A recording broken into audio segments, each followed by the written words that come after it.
All right, so here's the situation with the Ducks. They have $36 million in cap space as we get geared up for the offseason. You see the roster scenario, how it breaks down. Of course, they've got Chris Kreider. They got him from the Rangers, EJ. Also on the books, they pay Ryan Strome a lot of money.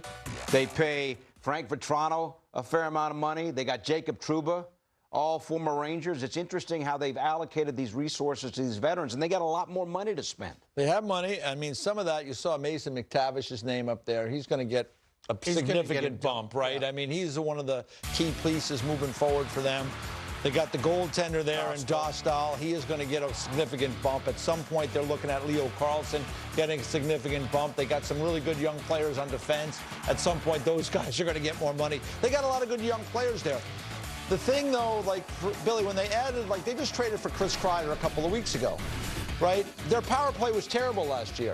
Chris Kreider can help them on the power play in the short term. He's on 2 years left on his, I guess 1 or 2 years left on his deal. They take the money. He can go to the front of the net, help with some of these young players. Cutter Gauthier is going to be a star player in this league. He's going to get paid. All these guys are going to get paid down the road.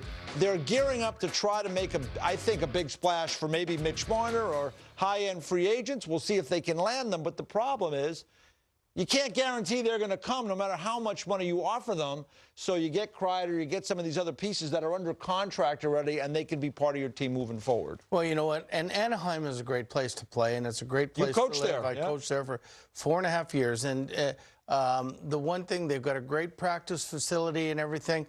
And but what they need, they've missed the playoffs for, I think, 7 straight years. What they need is they got to make the playoffs. So I think what they don't have, they got a lot of great young players, and they've started to add some really good veterans. Now they need that star player. And I mean, I think they're going to go after one of them with $36 million to spend. Even though some of their players are going to take some of it, they can afford, and Mr. Samueli can afford to spend a little bit of money to make this team better. And I think they will. I think they're going to go all in right now to say, okay, we've been developing, we've been signing young guys, we've been doing all of this stuff.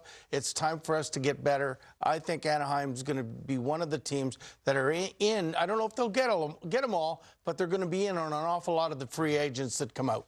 And, of course, they have an elite coach now, Joe Quenneville. That's somewhat significant as